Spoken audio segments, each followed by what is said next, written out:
L'air dans la voiture de police était lourd de non-dits, chargé par les récents changements à la tête du département. L'officier Lucas, un vétéran du service, serrait le volant avec force, ses jointures devenant blanches à mesure qu'il s'emportait. À ses côtés, Pedro, son partenaire débutant, écoutait en silence, mal à l'aise. « Tu peux croire qu'ils ont mis un nouveau capitaine ?» cracha Lucas, le visage fermé par la colère. « Ce département va droit à la ruine. » Pedro se tortilla sur son siège. Il n'était dans l'équipe que depuis quelques mois, mais il avait déjà remarqué le racisme latent dans les paroles et les gestes de son partenaire. Pourtant, il n'osait pas toujours répliquer. Ce jour-là, il tenta une approche plus subtile. « Peut-être devrions-nous lui donner une chance au nouveau capitaine ?» suggéra-t-il prudemment. Lucas éclata de rire, un rire amer et plein de dédain. « Oh, tu es naïf, gamin.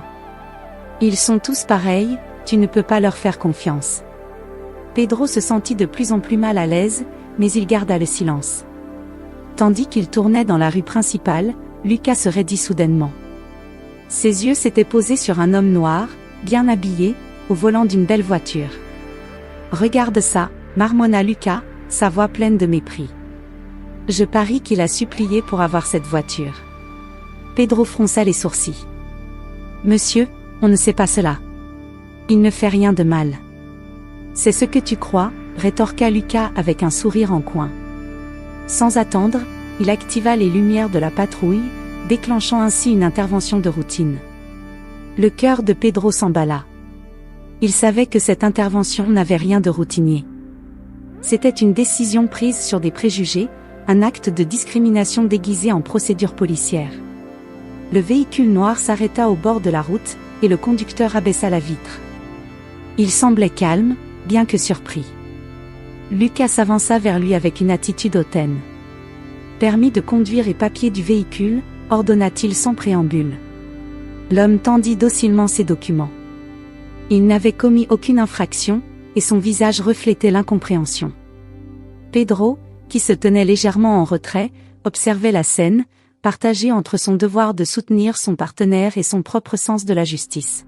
« Où avez-vous eu cette voiture ?» demanda Lucas d'un ton sec. « Je l'ai achetée, officier » répondit l'homme calmement. « Est-ce un problème ?» Lucas sourit, mais ce n'était pas un sourire amical. « Vous ne voyez pas beaucoup de types comme vous dans ce genre de voiture, c'est tout. » Pedro sentit son cœur se serrer. Il voulait intervenir, dire que tout cela n'était pas juste. Mais comment pouvait-il défier l'autorité de Lucas, un homme avec bien plus d'expérience que lui? Et pourtant, il savait qu'il devait faire quelque chose. Prenant une profonde inspiration, il s'approcha de Lucas et murmura « Peut-être que nous devrions le laisser partir, monsieur. Il a tout en ordre, il ne fait rien de mal. » Lucas se tourna vers lui, les yeux plissés. « Tu veux déjà commencer à défendre ces types, gamin? Fais attention à où tu mets les pieds. » Pedro savait que ce moment était crucial. S'il restait silencieux, il se compromettait lui-même. Mais s'il parlait, il risquait de se mettre en danger au sein du département. L'air était électrique. Chaque geste, chaque mot semblait pouvoir déclencher une explosion.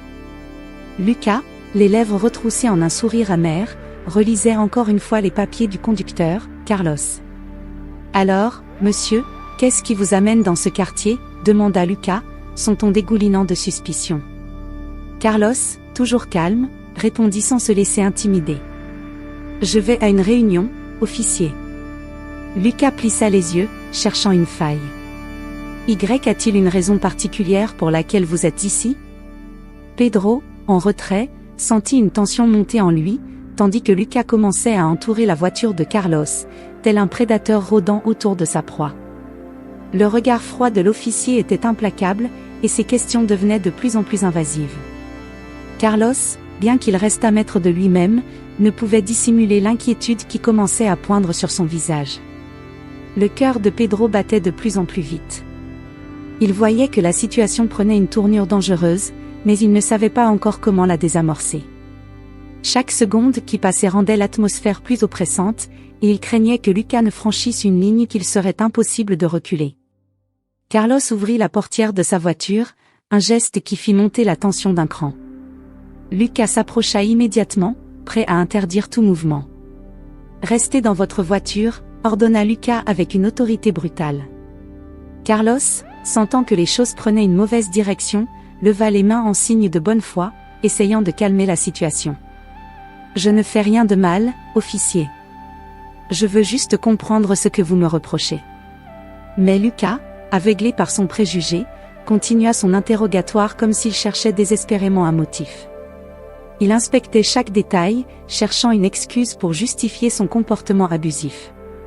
Pedro, voyant Lucas perdre le contrôle, prit une décision. Son esprit tournait à toute vitesse, cherchant les mots justes, ce qui pourrait apaiser Lucas sans provoquer sa colère. S'il laissait cette situation se dégrader davantage, il savait que les choses pourraient devenir incontrôlables. Monsieur Lucas, il n'y a aucune raison de continuer cela. Il a ses papiers en règle. On devrait le laisser partir, dit Pedro avec une voix plus forte cette fois, son ton plus assuré qu'auparavant. Lucas se tourna brusquement vers Pedro, le regard plein de mépris. Tu te crois mieux que moi, rookie? Tu penses savoir comment faire ce travail après quelques mois? Pedro se sentait de plus en plus mal, mais il savait qu'il ne pouvait pas reculer maintenant. Ce n'est pas une question d'expérience, monsieur. C'est une question de justice. Nous sommes là pour protéger, pas pour harceler des gens sans raison. La tension entre Lucas et Pedro devint presque palpable. Pedro savait que Lucas était furieux, qu'il n'accepterait pas facilement d'être défié devant un civil. Mais au fond de lui, Pedro était convaincu qu'il faisait la bonne chose. Carlos observait la scène, conscient que ce moment aurait un impact profond sur la suite des événements. Il sentait que cet arrêt, qui devait être une simple formalité, allait bouleverser bien plus que sa propre journée. Lucas fit un pas vers Pedro, ses yeux étincelants de rage. « Fais attention à ce que tu dis, gamin. Si tu veux garder ton job, tu ferais bien de te taire. » Pedro ne recula pas. Si faire mon travail signifie fermer les yeux sur ce genre de comportement, alors je préfère être un bon flic plutôt qu'un complice.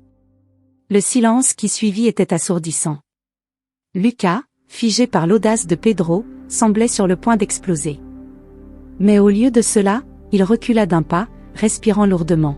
« Très bien, cracha-t-il finalement. On le laisse partir. Mais souviens-toi bien de ce jour, gamin. Ça te coûtera cher. » Pedro, soulagé mais conscient des conséquences, hocha la tête. Lucas lança un dernier regard froid à Carlos avant de retourner à la voiture de patrouille, furieux. Carlos, encore sous le choc, remercia Pedro d'un simple regard, avant de remonter dans sa voiture et de partir lentement. Le moteur de la voiture de police ronronna à nouveau. Pedro et Lucas restèrent en silence, la tension pesant lourdement entre eux. Pedro savait qu'il venait de franchir une ligne qui pourrait bien changer le cours de sa carrière, mais il était prêt à en assumer les conséquences. Ce qu'il ne savait pas, c'est que cet arrêt de routine, cette confrontation entre justice et discrimination, allait changer leur vie pour toujours. Une semaine s'était écoulée depuis l'incident. Les rues semblaient calmes, mais l'atmosphère au poste de police était tendue. Pedro était sur ses gardes, évitant autant que possible de croiser Lucas. Depuis cette intervention, il sentait un changement dans la façon dont ses collègues le regardaient. Certains chuchotaient, d'autres le considéraient avec méfiance. Il avait défié Lucas, un vétéran respecté, et cela n'était pas passé inaperçu. Un matin, alors que Pedro s'installait à son bureau, il apprit une nouvelle qui fit rapidement le tour du poste: un nouveau capitaine allait être installé. Le haut commandement avait décidé de remplacer l'ancien, et le bruit courait que ce changement radical était lié aux récents incidents dans le département, bien que personne ne le dise ouvertement. Pedro et Lucas, comme tout le monde, furent convoqués pour assister à la cérémonie d'installation. Pedro espérait que ce nouveau capitaine apporterait du changement, un vent de justice et de moralité. Lucas, lui, restait amer et sceptique. Il était persuadé que ce nouveau supérieur ne serait pas différent des autres, et il marmonnait constamment des remarques cyniques, insistant sur le fait qu'on ne pouvait pas faire confiance à quelqu'un que l'on ne connaissait pas. Le jour de l'installation arriva, et la tension au poste atteignit son paroxysme. Tous les officiers étaient rassemblés dans la salle principale. La rumeur s'était répandue que le nouveau capitaine était un homme compétent, mais peu de détails avaient filtré sur son identité.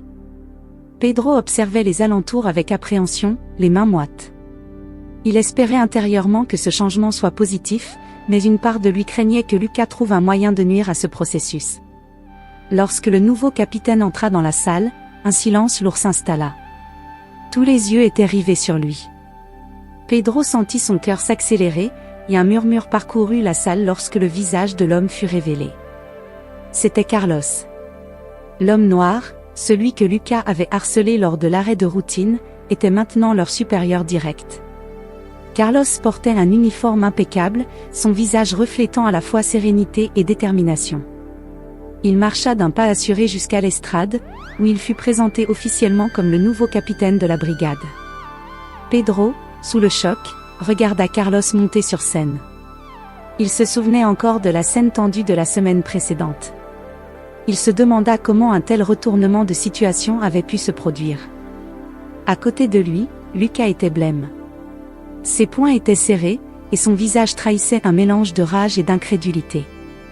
Le fait que l'homme qu'il avait traité avec tant de mépris soit maintenant son supérieur était une humiliation insupportable. Carlos prit la parole d'une voix calme mais ferme. Il parla de changement, d'un département qui devait évoluer pour être plus juste, plus transparent, et plus responsable envers la communauté.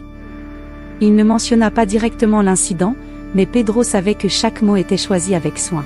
« Nous avons tous une responsabilité ici », dit Carlos en balayant la salle du regard. Non seulement envers la loi, mais aussi envers la dignité humaine. Nous ne pouvons pas prétendre servir la justice si nous la bafouons nous-mêmes. Pedro écoutait attentivement, sentant un mélange de fierté et d'appréhension. Il savait que le discours de Carlos visait à poser de nouvelles bases, mais il voyait aussi que certains officiers, notamment Lucas, bouillonnaient intérieurement. Ce changement n'allait pas se faire sans résistance. Après le discours, les officiers furent invités à saluer leur nouveau capitaine. Pedro observa Lucas, qui se tenait en retrait, refusant de s'approcher. Pedro, en revanche, décida de franchir la ligne. Il s'approcha de Carlos, les souvenirs de leur première rencontre encore vifs dans son esprit. Carlos le reconnut immédiatement et lui sourit. « Officier Pedro, dit-il calmement, tendant la main. Je suis ravi de travailler avec vous. » Pedro serra sa main, ressentant un profond respect pour cet homme qui, en une semaine, avait bouleversé son monde. Il se demandait encore comment tout cela allait se dérouler, mais une chose était certaine, les prochains jours allaient marquer un tournant décisif dans sa carrière et dans celle de tout le département. Lucas, de son côté, restait à l'écart, son regard glacial fixé sur Carlos. L'affrontement qui s'était joué quelques jours plus tôt n'était pas terminé. Il savait que son pouvoir au sein du poste venait de s'effondrer, mais il n'avait pas dit son dernier mot. Une semaine après l'installation de Carlos en tant que nouveau capitaine, l'atmosphère au poste de police était toujours tendue. Les changements apportés par Carlos commençaient à se faire sentir, mais le fossé entre les anciens et les nouveaux alignements restait profond. Un matin, Carlos convoqua Lucas dans son bureau. L'ordre était clair, Lucas devait se présenter à 10 heures précises. Pedro, qui avait été témoin de l'incident de la semaine précédente et de la tension croissante entre Lucas et Carlos, ressentait une certaine appréhension. Il savait que cette rencontre allait être décisive pour l'avenir de Lucas au sein du département. Lorsque Lucas entra dans le bureau de Carlos, il se redressa, son visage masquant une expression de défi. Carlos, assis derrière son bureau, le regarda d'un air impassible. Le bureau était décoré de manière professionnelle, avec des papiers bien rangés et un grand tableau blanc où étaient inscrites les nouvelles directives du département. « Officier Lucas », commença Carlos d'une voix ferme mais contrôlée. « Merci d'être venu. Prenez place. » Lucas s'assit avec une lenteur calculée, les bras croisés. « Capitaine, je suppose que vous souhaitez parler de ce qui s'est passé la semaine dernière. » Carlos hocha la tête. « Effectivement. Nous devons aborder cet incident et comprendre comment nous allons aller de l'avant. Vous savez aussi bien que moi que notre rôle est de servir la justice, pas de la contourner. » Lucas serra les dents. Il avait toujours été un officier respecté, et le fait d'être confronté ainsi le mettait sur la défensive. « Je fais mon travail, capitaine. Je ne vois pas en quoi ce que j'ai fait était injuste. » Carlos le regarda droit dans les yeux. « Ce que vous avez fait était bien plus qu'une simple infraction à la procédure. Vous avez agi en fonction de vos préjugés personnels, et cela, c'est inacceptable.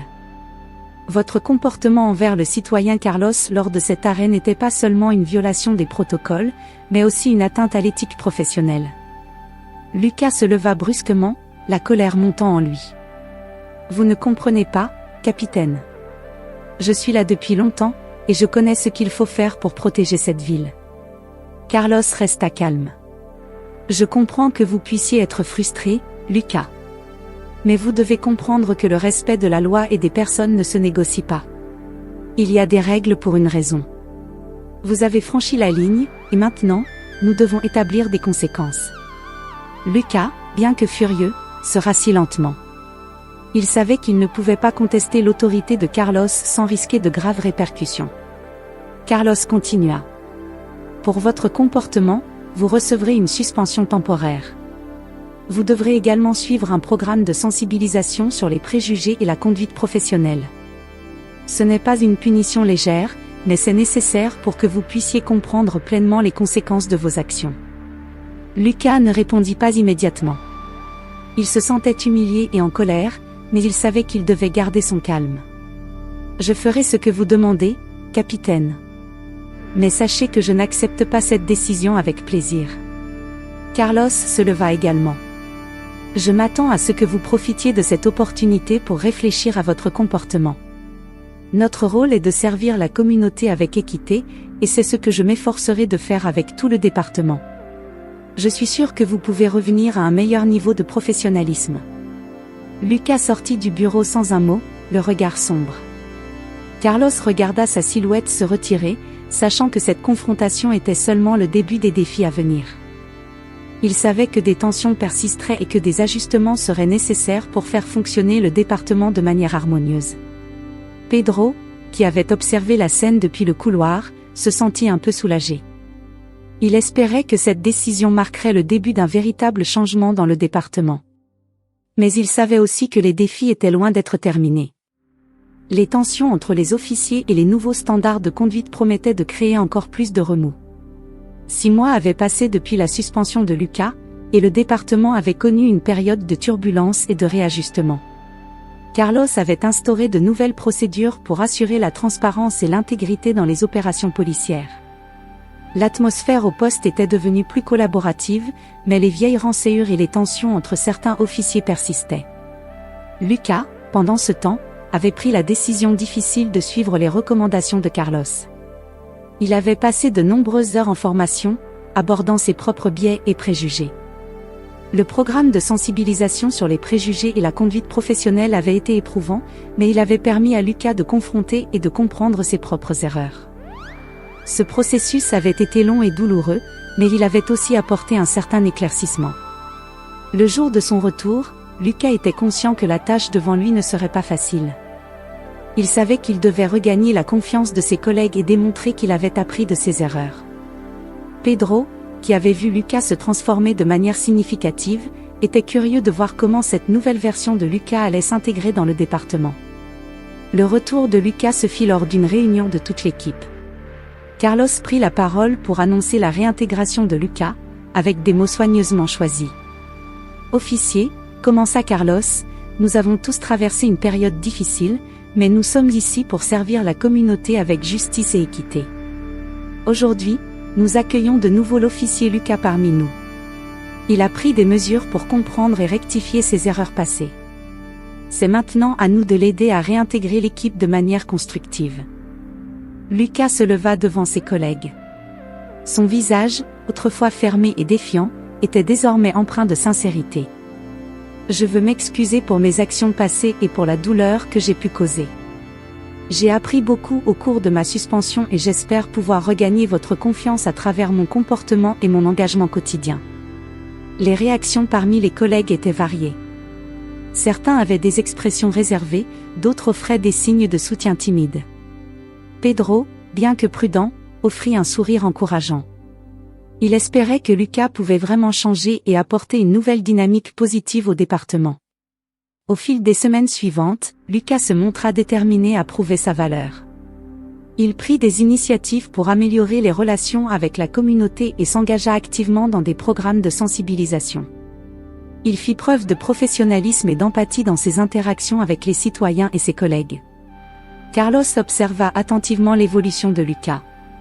Bien qu'il restât vigilant, il ne pouvait nier les progrès réalisés. Le département commençait à voir des signes de changement. Les anciennes tensions diminuèrent lentement, remplacées par un climat de respect et de collaboration croissante. Pedro, quant à lui, continua de soutenir Carlos dans ses efforts pour transformer le département. Il participait activement aux réunions et aidait à mettre en œuvre les nouvelles procédures. Il était fier de voir que ses propres efforts pour soutenir le changement étaient en train de porter leurs fruits. La réintégration de Lucas ne marqua pas seulement un retour, mais un tournant pour tout le département. C'était un rappel que la justice et la rédemption étaient possibles, même après des erreurs graves.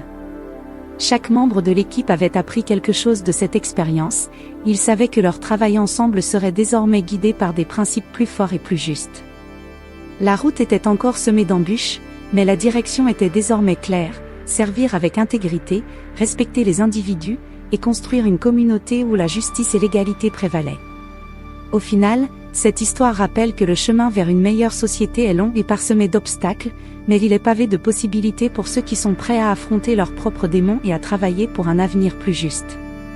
Le département, maintenant sur la voie de la réconciliation, incarne l'espoir que, même dans les moments les plus sombres, le changement positif est possible. Merci d'avoir suivi ce voyage avec nous. Abonnez-vous pour découvrir d'autres récits inspirants et réfléchissants sur la chaîne Histoire ancestrale. Ensemble, explorons comment l'histoire, les défis et la détermination façonnent notre monde et notre avenir.